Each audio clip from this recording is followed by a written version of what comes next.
Disgusting parasites shouldn't contaminate decent people. Victoria Sinclair's words sliced through the charity gala as $300 Chateau Margaux exploded across Maya Johnson's dress. The wine hit like blood against cream cashmere. Jessica Sinclair's stiletto crushed Maya's phone. Glass shards scattered. "Did I break your food stamp phone, ghetto trash?" Richard Sinclair beckoned security with a dismissive wave. "Drag this filth out before it infects our children." Michael held his live stream higher. "Everyone watches us dispose of human garbage." 2,000 viewers and counting. Maya stood motionless in the wine-soaked ruins of her dignity. She reached into her clutch, fingers finding platinum metal most guests couldn't identify. Her voice stayed level. "Interesting evening." The Sinclair family exchanged smug glances. They had no idea what was coming. Have you ever been so underestimated that one phone call could destroy everything they built? Timeline: 9:47 p.m., 13 minutes until keynote speech. The wine stain spread like shame across Maya's chest. Victoria Sinclair circled her prey, designer heels clicking against marble. Her voice carried to every corner of the ballroom. "Jessica, fetch this creature a kitchen towel. That's where it belongs anyway." Jessica's laugh tinkled like breaking glass. "Mother, that vintage Margaux is wasted on something that probably drinks toilet wine." 200 guests formed a loose circle. Phones emerged from Hermes bags and Armani pockets. The digital coliseum was opening. Richard Sinclair spotted Marcus Wells, the gala manager, and waved him over with imperial authority. "Marcus!" This individual clearly wandered in through the wrong entrance. Staff access is through the service corridor. Wells hurried across the marble floor, tablet clutched against his chest. "Ma'am, I'm terribly sorry for the confusion. Could I see your invitation? This is a $10,000 per plate event." Maya's fingers found her clutch. The wine had missed it entirely. "Of course. Don't bother checking," Victoria interrupted, her voice dripping with contempt. "Look at that discount dress. Look at those pathetic pearls. This is charity fraud." Michael Sinclair held his iPhone at perfect live stream angle. The viewer count climbed 2,400, 2,600, 2,847 people watching live. Comments flooded the screen faster than he could read them. "Get her out, El Mayu. Wine stains show her true level. Security should arrest for trespassing. Staff entrance." "Everyone say hello to our uninvited entertainment," Michael announced to his followers. The help spilled wine on themselves. So embarrassing. He panned the camera across Maya's wine-soaked dress, then zoomed in on her face. She stood perfectly still, expression unreadable. The silence stretched uncomfortably long. Victoria broke it with surgical precision. "You know what I find fascinating?" The audacity. "Crashing our event? Ruining a $300 bottle, then standing there like you belong." She turned to address the growing crowd. "Ladies and gentlemen, this is what happens when charity becomes too accessible. Standards disappear. Murmurs rippled through the audience. A few uncomfortable laughs. Someone whispered, 'Should we call the police?' Richard raised his champagne flute high enough for everyone to see. "A toast, everyone, to maintain standards." 50 crystal glasses lifted in unison. The message was clear. We are them, you are not. Maya's phone buzzed in her clutch. A text from an unknown number. "Ma'am, the live stream is trending number 4 nationally. Should I intervene?" "David," she typed back quickly. "Not yet. Let them dig deeper." Marcus Wells cleared his throat nervously. "Ma'am, about that invitation." "Marcus," Victoria's voice sharpened. "Surely you can see this situation requires immediate resolution. Our donors shouldn't have to witness this." Maya reached for her purse again. This time she withdrew a small leather folder, real leather, not the synthetic kind. As she opened it, something metallic caught the chandelier light. "Here's my identification," she said quietly. Wells reached for the folder, but Victoria intercepted it with a dramatic gasp. Oh my God. Everyone, look at this. She held up Maya's business card holder platinum with an engraved logo barely visible in the lighting. She's counterfeiting premium accessories now. This is criminal. The crowd pressed closer, phones angled for better shots. Jessica snatched the card holder from her mother's hands. Is that supposed to be Cartier? The engraving is completely wrong. Tragic. She tossed it onto the wine-stained marble. The metallic clatter echoed through the ballroom. Maya's phone buzzed again. This time the caller ID read, Legal Department, Priority 1. She declined the call. 10 minutes left, Richard announced, consulting his Patek Philippe. 10 minutes for our guest to find the exit before we involve actual security. The countdown had begun. Victoria stepped closer, close enough that Maya could smell her Chanel number. 5. Let me explain something, dear. This room represents 300 years of American excellence. Oil, steel, banking, innovation. You represent... She gestured dismissively. Nothing. My great-grandfather built the first oil refinery in Texas, Victoria continued, her voice taking on the cadence of a lecture. My husband's family owned half of Pittsburgh's steel mills. Our children will inherit empires. She leaned in conspiratorially, but spoke loud enough for the cameras. What will your children inherit? Debt? Dysfunction? The same failures that brought you here tonight? The cruelty was surgical, precise, designed to cut deepest where it couldn't be seen bleeding. Maya's watch caught the light, a detail only she noticed. The Patek Philippe Grandmaster chime showed exactly 9:52 p.m. exactly. In the crowd's frenzy to document her humiliation, no one recognized the $2.5 million timepiece on her wrist. Her phone vibrated with another text. All 847 contracts ready for review. Singapore acquisition on hold pending your authorization. P. Kim, General Counsel.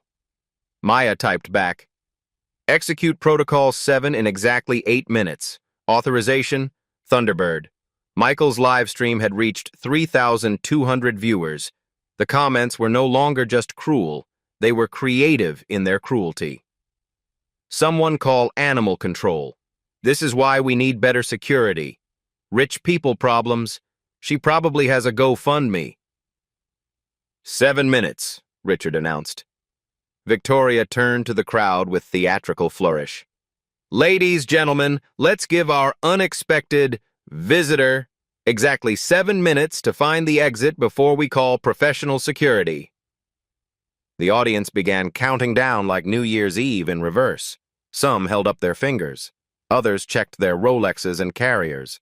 7 minutes, 6 minutes, 30 seconds.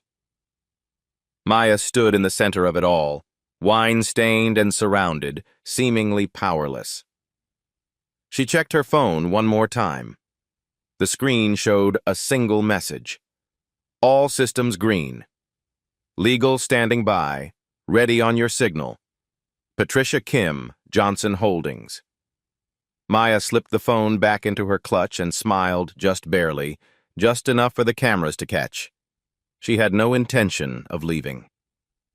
9:58 p.m., 12 minutes until keynote. Jennifer Reeves materialized beside Marcus Wells like reinforcement arriving at a battlefield. The hotel's general manager surveyed the wine-stained scene with practiced crisis management eyes. Ma'am, she addressed Maya with the careful tone reserved for potential lawsuits, I see there's been a beverage incident. Perhaps we could arrange alternative accommodations for you this evening? Maya's response came without hesitation. I appreciate your hospitality standards. Wine service is everything in this industry. Victoria's laugh rang sharp as crystal breaking. Finally, someone who understands quality control. Remove this contamination immediately. The word contamination rippled through the crowd like infection itself. Phones tilted for better angles. The digital audience was growing hungry. Michael's live stream counter climbed past 4,200 viewers. His commentary had evolved into performance art. Guys, this is absolutely insane.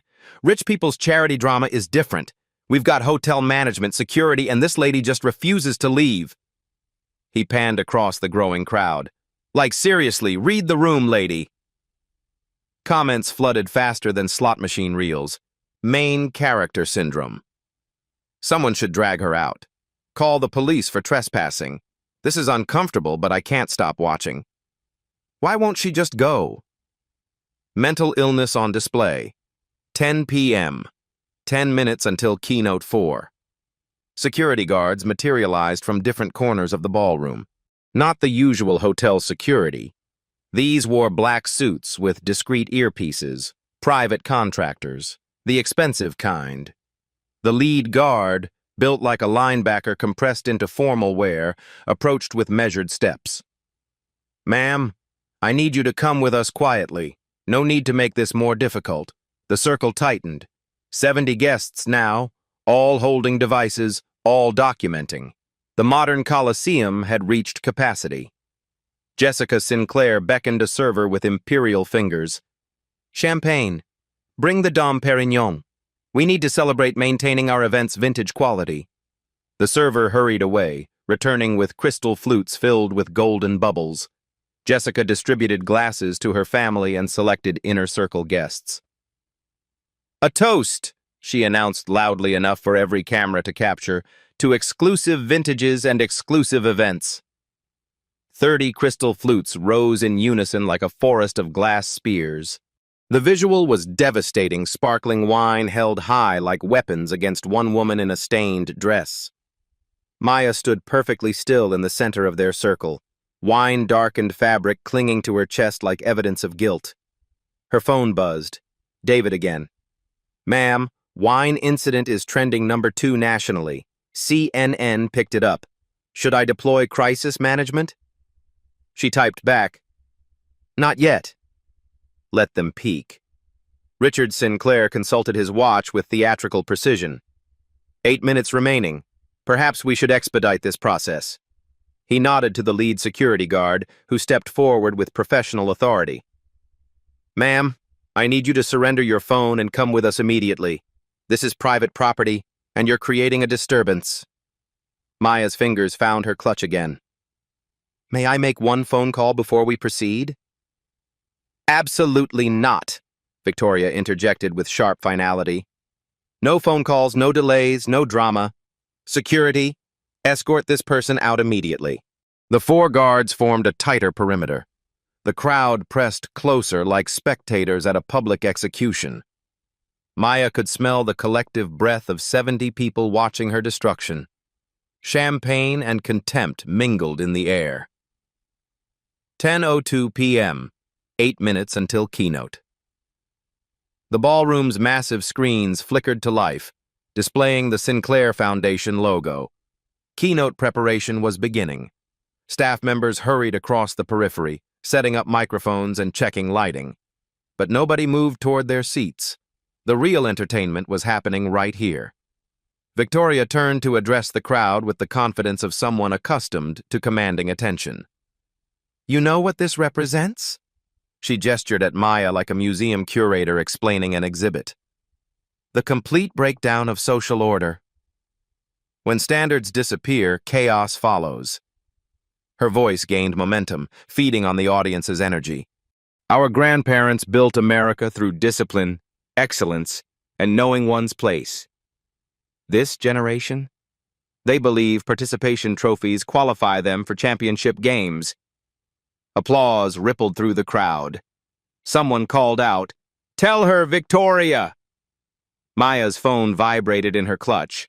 The caller ID read, "Singapore office, urgent."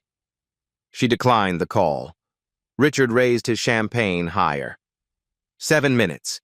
Surely professional security can remove one disruptive individual in 7 minutes. The lead guard reached for Maya's arm. "Wait," Maya said quietly. Her voice was so calm it cut through the noise like silence itself. Everyone turned to look at her. "I understand your position completely, but I believe there's been a significant miscommunication about my presence here tonight. Victoria's laugh could have shattered crystal chandeliers. Miscommunication? The only communication happening is you leaving. Now. 10:04 p.m., 6 minutes until keynote. Maya's phone buzzed again. This time she glanced at the screen. The message was brief. All wine import systems ready. Legal clearance confirmed. Authorization code accepted. Standing by for execution. Patricia Kim, General Counsel. She looked up at the circle of faces surrounding her, phones recording from every angle, security guards positioning for removal, the Sinclair family holding champagne like victory trophies. I really do need to make that phone call now, Maya said. Her tone hadn't changed, but something else had crept in. Something that made the security guards pause. Jessica stepped forward, champagne sloshing. No phone calls. No delays. No dash. She stopped mid-sentence. Maya had pulled out her phone and was scrolling through contacts with deliberate precision. The security guards looked at each other uncertainly. Their job was to remove disruptive guests, not wrestle phones from women in evening wear. Victoria sensed the hesitation and moved to fill the leadership vacuum.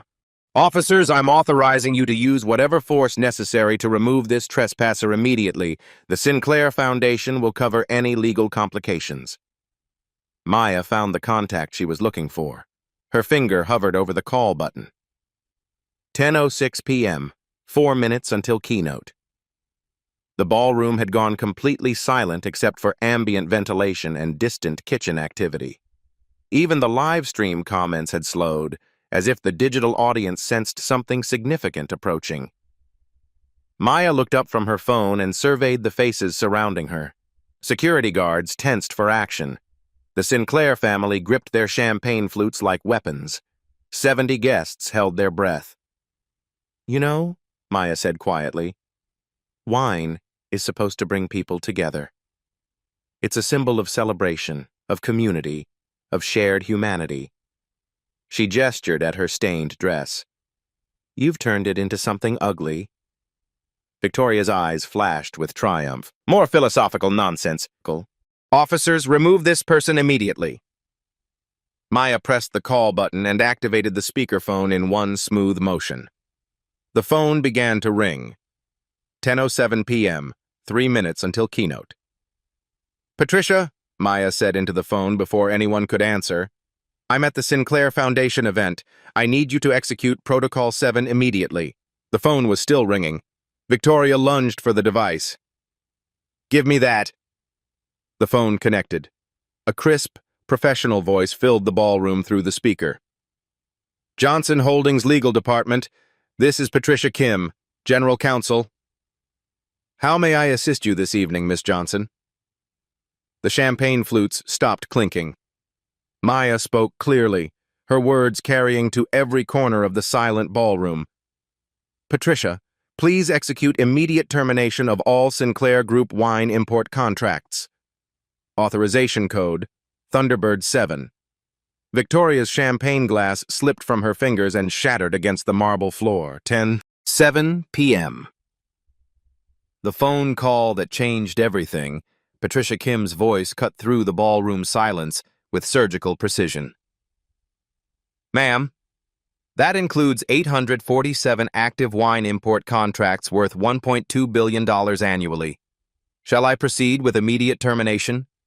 The words hit the Sinclair family like physical blows. Victoria's face transformed, color draining from her cheeks as if someone had opened a valve. Her hands began to tremble, champagne-sticky fingers grasping at air. Richard's Patek Philippe slipped from his wrist, clattering against marble with the sound of falling empires. Jessica's mouth opened and closed soundlessly, like a fish drowning in air. Michael's live stream captured it all. 4,847 viewers watching the precise moment when predators realized they had cornered the wrong prey. Maya's voice remained steady as bedrock. Yes, Patricia. Execute termination protocols immediately. Also, cancel the Sinclair Foundation's preferred vendor status across all Johnson Holdings subsidiaries. The crowd of 70 guests stood frozen, phones still recording but hands shaking. Someone whispered, "Johnson Holdings. That's..."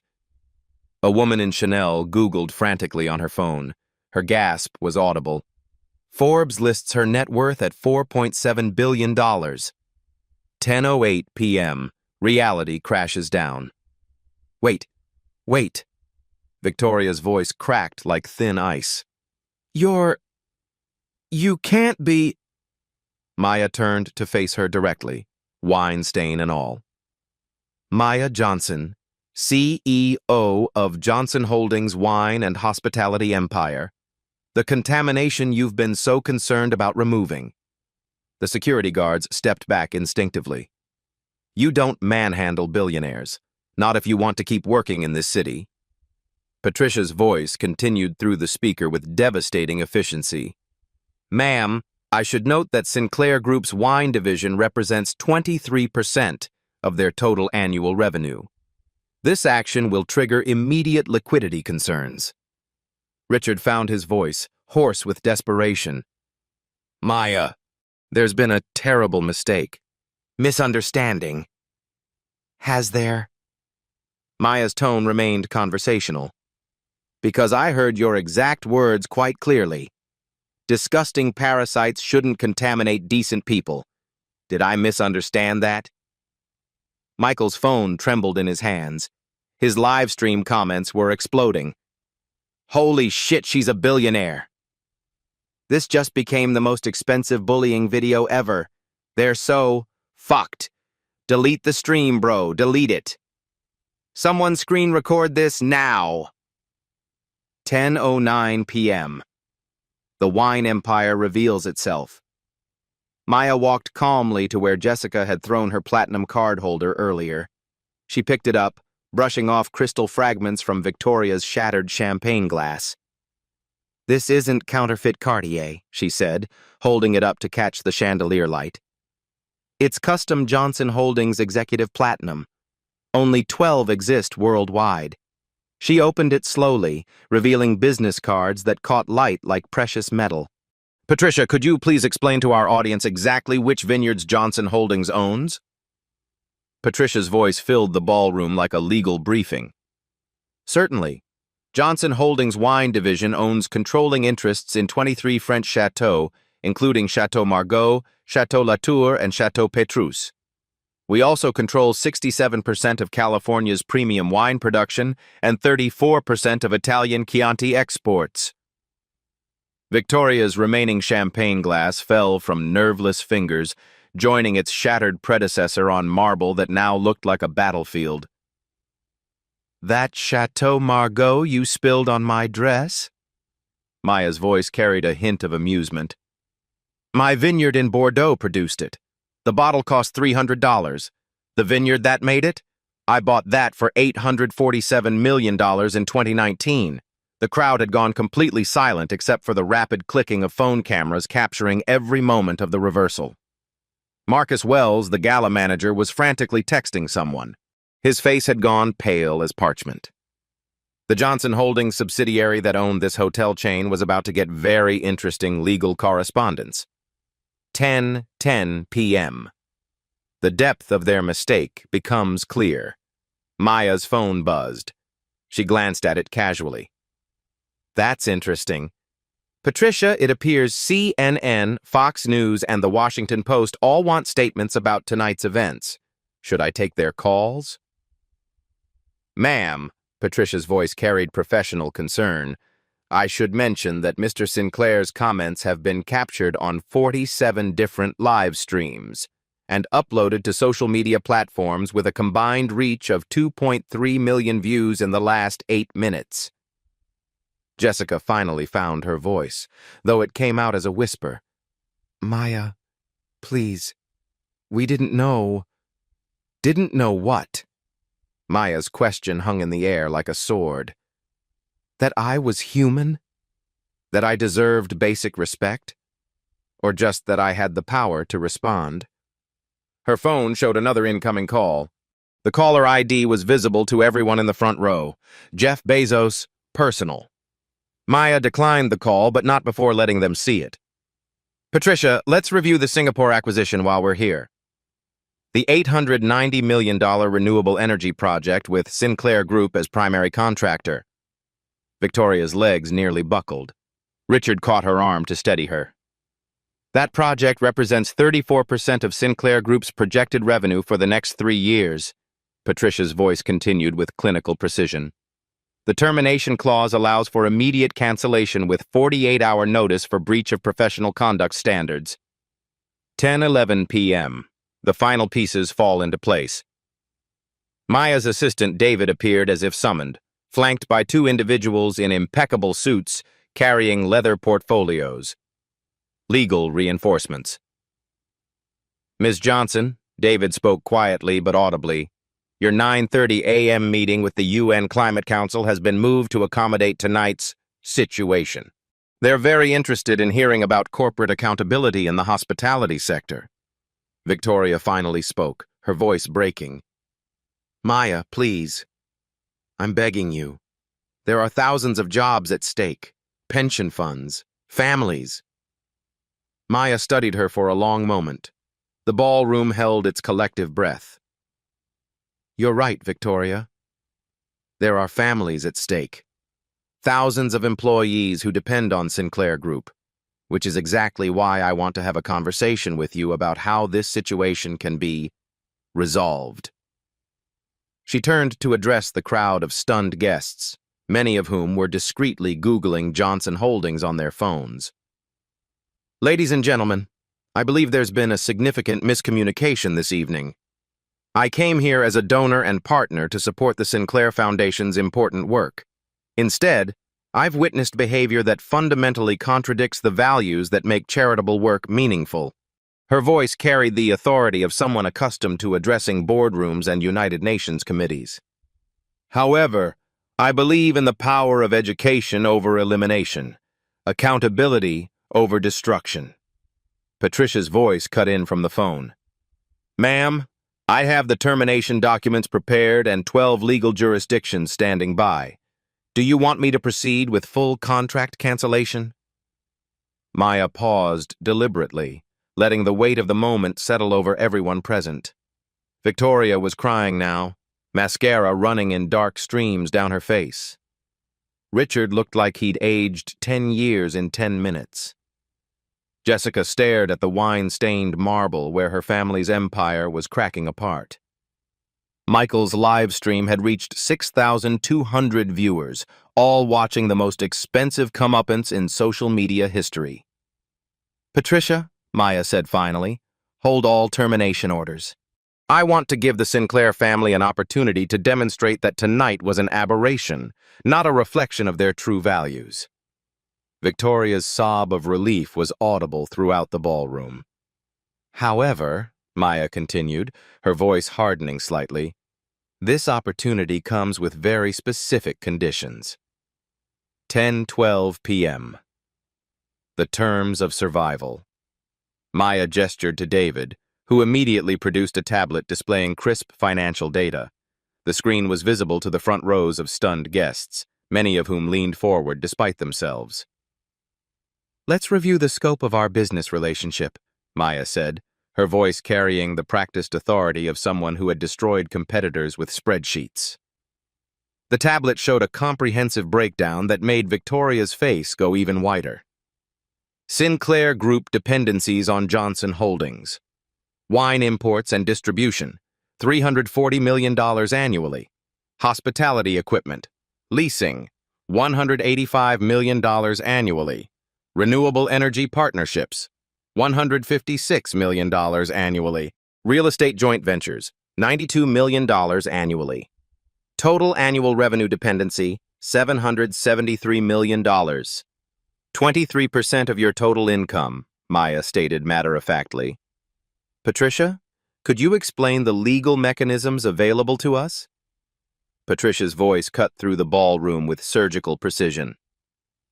All 847 contracts include Clause 47B, termination for cause, including material breach of professional conduct standards that reflect negatively on Johnson Holdings' reputation.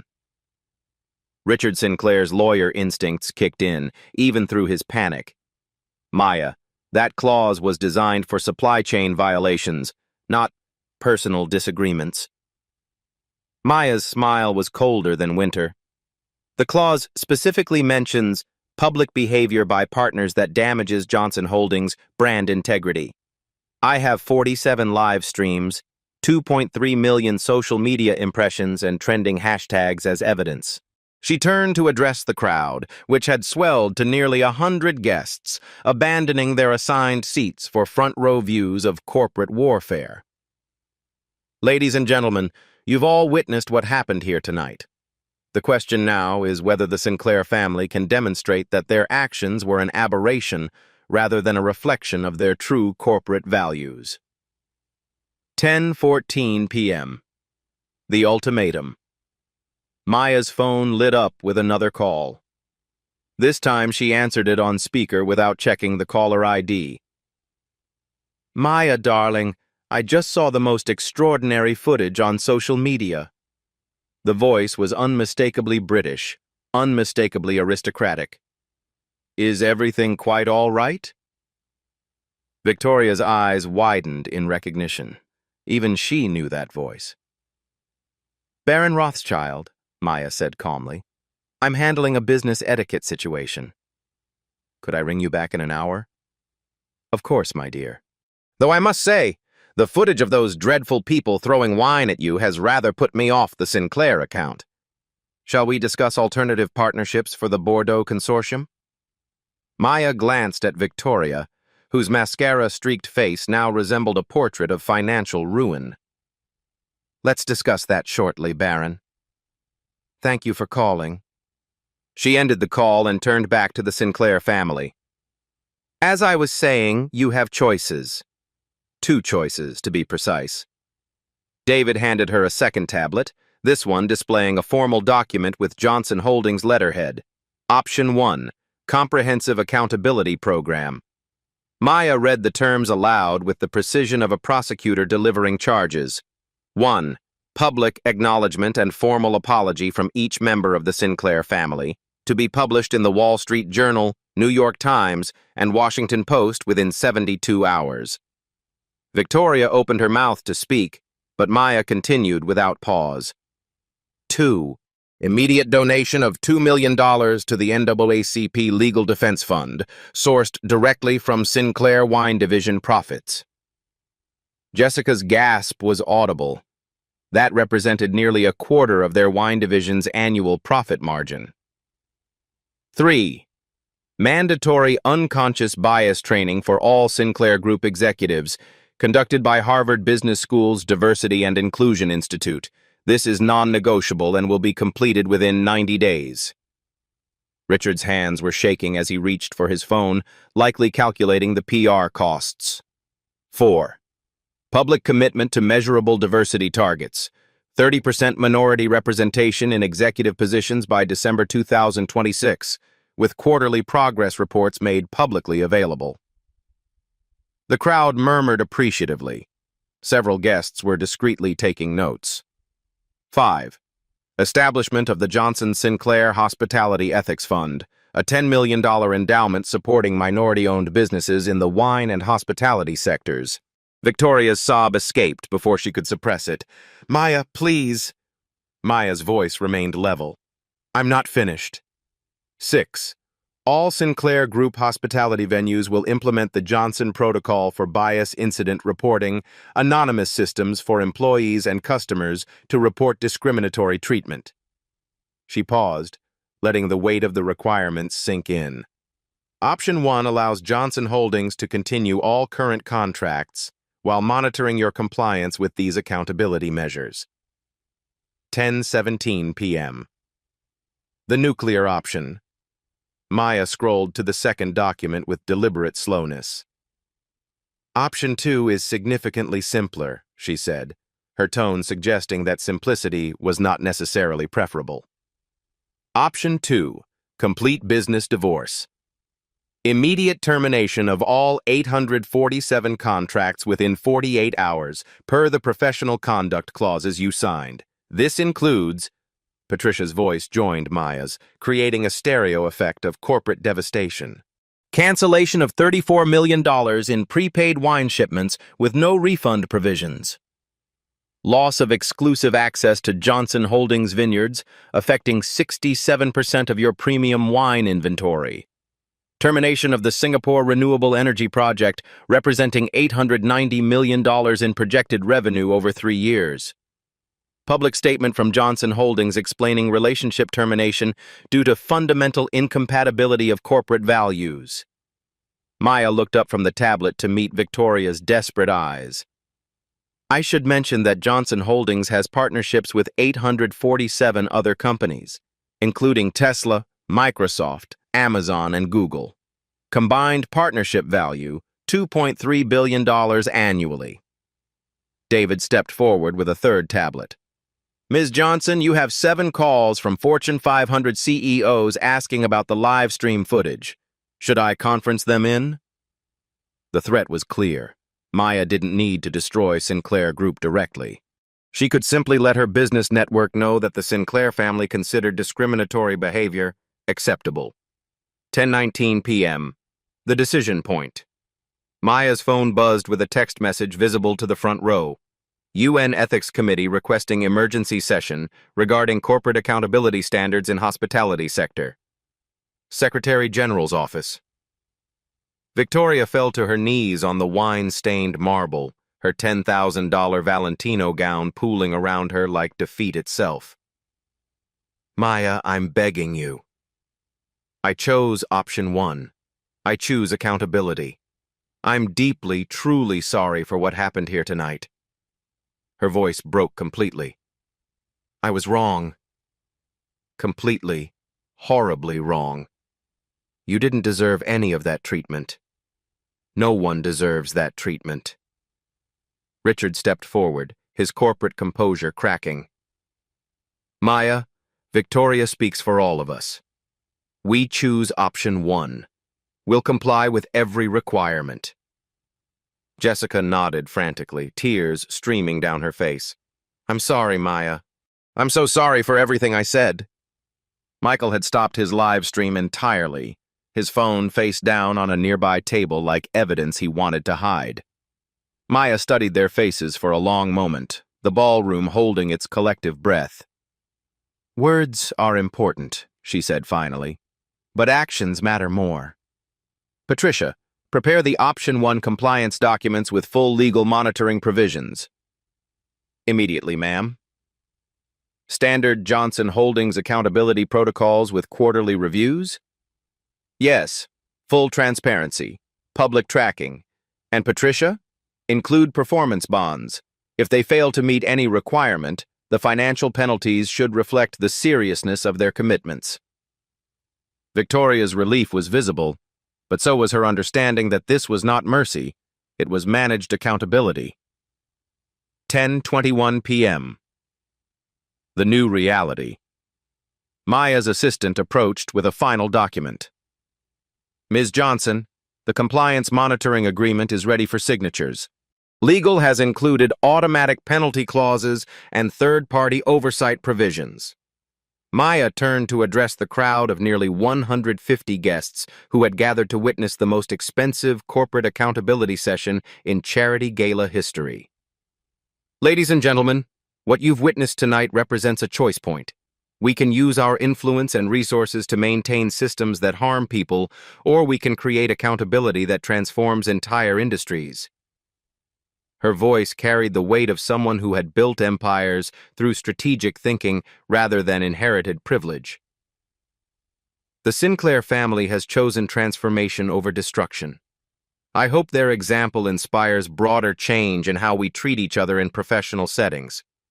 Patricia's voice cut in one final time. Ms. Johnson, all termination orders are officially suspended pending successful completion of the accountability program. Monitoring systems are active as of midnight tonight. Maya nodded to Victoria, who was still kneeling on marble stained with wine and tears. Victoria, you have 365 days to prove that tonight was your worst moment, not your true character. 6 months later. The transformation. The Wall Street Journal headline read, "The Wine Incident That Reformed Corporate America." The article featured a photo of Victoria Sinclair serving lunch at a homeless shelter in Houston, her manicured hands ladling soup into plastic bowls. Maya Johnson sat in her corner office overlooking Manhattan, reviewing the quarterly compliance report David had prepared. The numbers told a story of systematic transformation that had rippled far beyond the Sinclair family. Sinclair Group, 180-day compliance report. The data was remarkable. Victoria had completed 127 of her required 200 community service hours, working with 3 different organizations serving underprivileged communities. Her public apology videos had generated 12.3 million views across platforms, becoming case studies in corporate accountability communication. Jessica Sinclair had established the first minority-majority executive board in oil industry history. Her Harvard bias training had been so comprehensive that she'd become a guest lecturer, sharing her transformation story with MBA students who studied the wine incident as required curriculum. Richard's legal expertise had been redirected toward drafting the Sinclair Standards, a comprehensive anti-discrimination framework that 247 Fortune 500 companies had voluntarily adopted. His transformation from enabler to advocate had been documented by Harvard Business Review in a 3-part series. Even Michael had found purpose, converting his social media following into a platform for corporate accountability. His Privilege Check series had reached 2.1 million subscribers, with episodes featuring other executives sharing their biased transformation stories. The Johnson Protocol expansion, Maya's phone buzzed with a text from Patricia Kim. UN Ethics Committee voted unanimously. Johnson Protocol now mandatory for all companies seeking international trade certification. 89 countries participating. The wine incident had triggered something unprecedented: global corporate accountability standards with enforcement mechanisms. Companies couldn't simply issue hollow apologies anymore. They needed measurable, monitored change. Maya's assistant David knocked and entered with a stack of partnership requests. "Ms. Johnson, we've received 1,247 new partnership applications from companies wanting to demonstrate their commitment to the Johnson Protocol. Tesla wants to expand our collaboration. Microsoft is requesting ethics consulting. Apple wants you to keynote their diversity summit."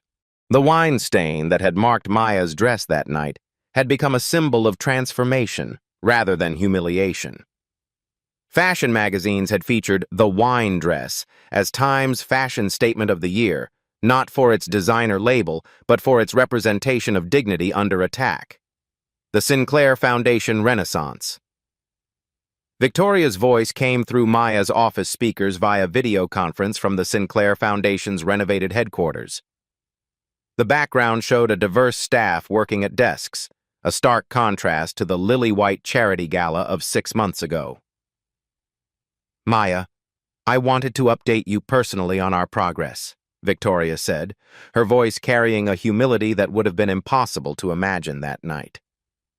The Johnson Sinclair Hospitality Ethics Fund has approved its first 23 grants, totaling $3.7 million to minority-owned wine and hospitality businesses. Maya could see the change in Victoria's face. The arrogance was gone, replaced by something that looked like genuine purpose. "The impact has been extraordinary," Victoria continued. "We've created 847 new jobs, supported 156 minority-owned businesses, and established mentorship programs in 12 states. Our annual donation total increased by 340% because people trust our transformation." Patricia Kim joined the call from Johnson Holdings' legal department.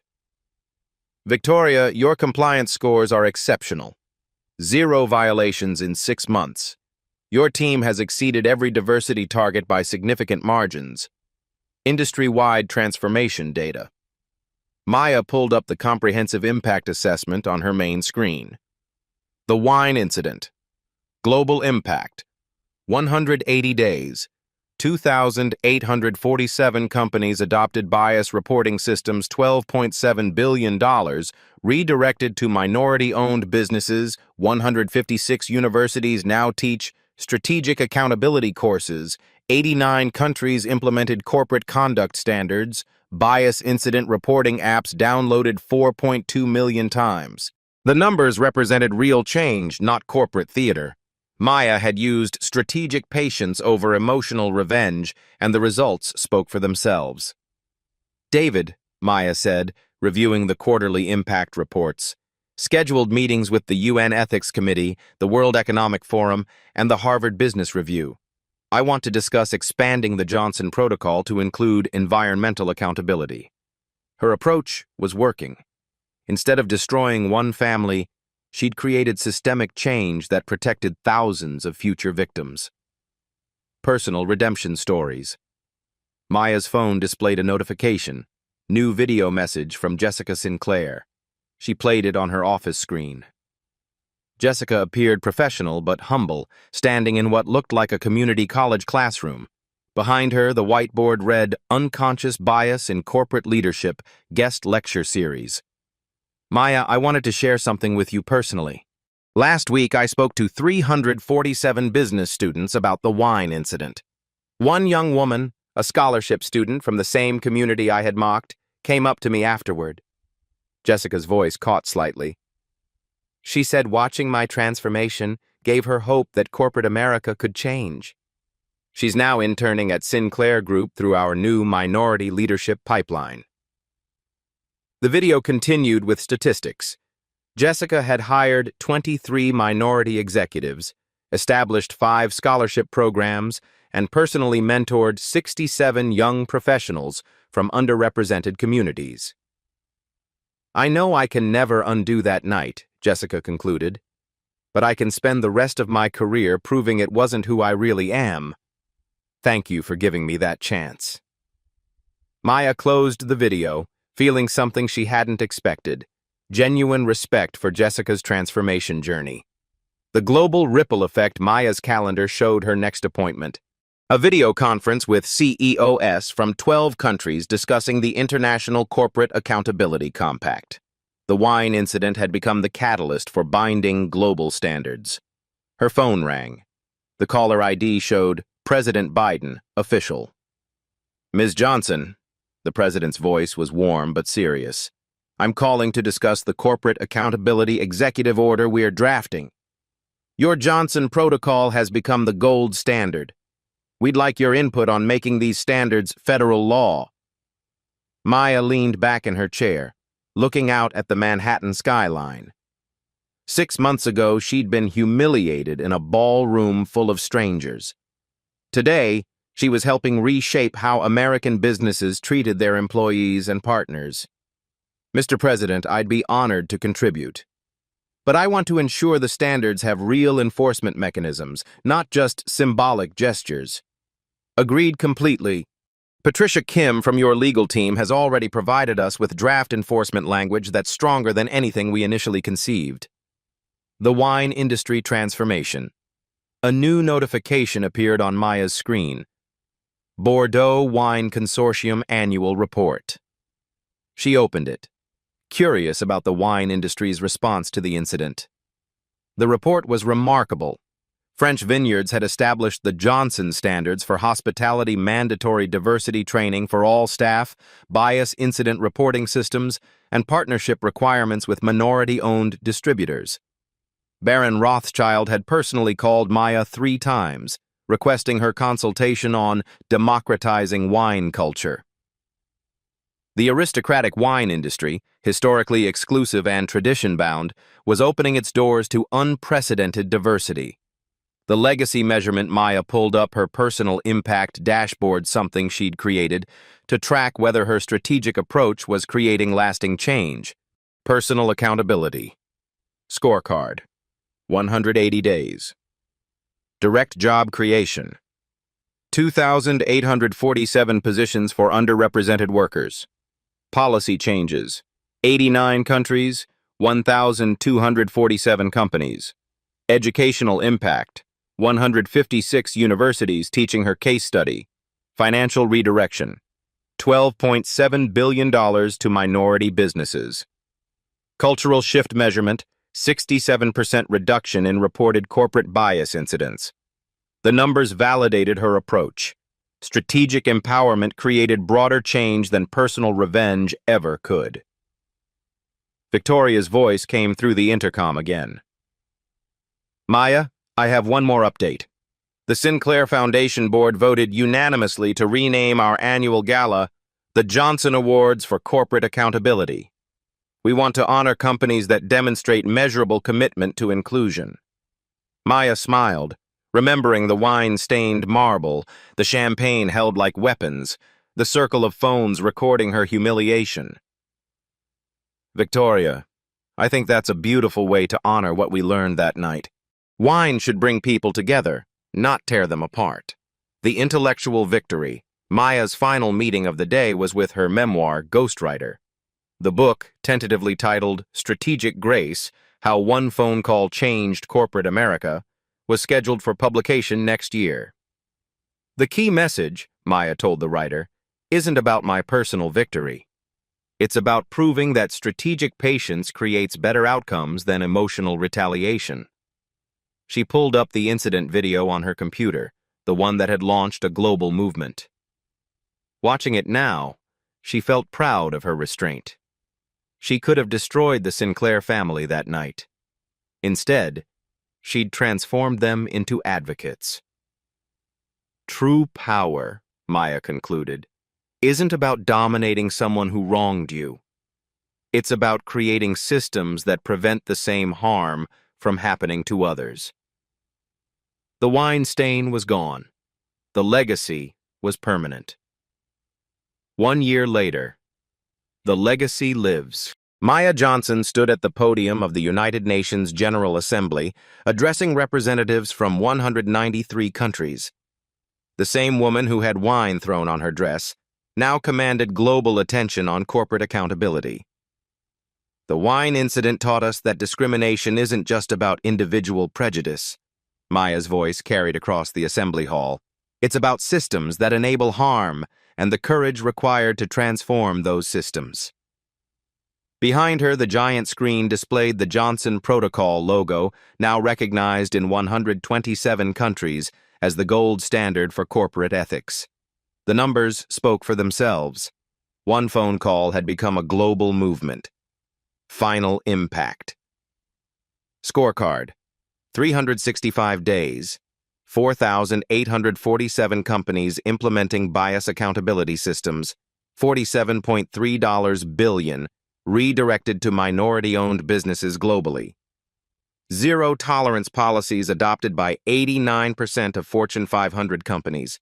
12.7 million jobs created through inclusive business practices. The personal transformation. Victoria Sinclair sat in the front row of the UN Assembly, no longer the wine-throwing aristocrat, but an internationally recognized advocate for corporate reform. Her biography, From Privilege to Purpose, had become required reading in business schools worldwide. The Sinclair family's transformation remained the most documented corporate accountability success story in history. Their wine division had actually increased profits by 340% after implementing inclusive practices, proving that diversity wasn't just morally right, it was financially smart. Values that changed the world. Maya's approach had demonstrated something revolutionary. Strategic accountability creates lasting change, while emotional retaliation only creates temporary satisfaction. Every executive who studied the wine incident learned the same lesson: true power lies in transforming your attackers into advocates, not destroying them. The wine that was meant to stain Maya's reputation had instead stained the conscience of corporate America. Her dignified response had shown that grace under pressure generates more power than rage under fire. Social legacy expanding. The Johnson Protocol had evolved beyond corporate settings. Universities taught strategic empowerment courses. High schools included bias accountability and leadership curricula. Even elementary schools used simplified versions to teach conflict resolution. Maya's philosophy, "change the system, not just the moment," had become a hashtag used 23.7 million times across social platforms. Your voice in this movement, Maya concluded her UN address by looking directly into the cameras, broadcasting to 2.1 billion viewers worldwide. Every person watching this has witnessed discrimination. In boardrooms, restaurants, schools, or social settings, you have a choice. Stay silent or create accountability. Take action today. Share your story. Have you witnessed bias in professional settings? Your experience matters. Comment below and help document patterns that need addressing. Subscribe to Black Voices Uncut for more stories proving that strategic empowerment defeats destructive prejudice. Use your influence. However small your platform, you can demand better treatment for everyone around you. Support systematic change. Follow companies that implement real accountability measures, not just empty promises. Remember the lesson. Maya didn't destroy her attackers. She transformed them into allies. Strategic patience creates permanent change, while emotional revenge creates temporary satisfaction. Question for reflection. When you face discrimination or witness it happening to others, will you choose the path of strategic empowerment or silent complicity? The wine has been cleaned up. The lesson is eternal. Share this story. Subscribe for more. Transform your world. Strategic accountability. Johnson Protocol. Corporate justice. Wine incident. Accountability over revenge. At Black Voices Uncut, we don't polish away the pain or water down the message. We tell it like it is because the truth deserves nothing less. If today's story spoke to you, click like, join the conversation in the comments, and subscribe so you'll be here for the next Uncut Voice.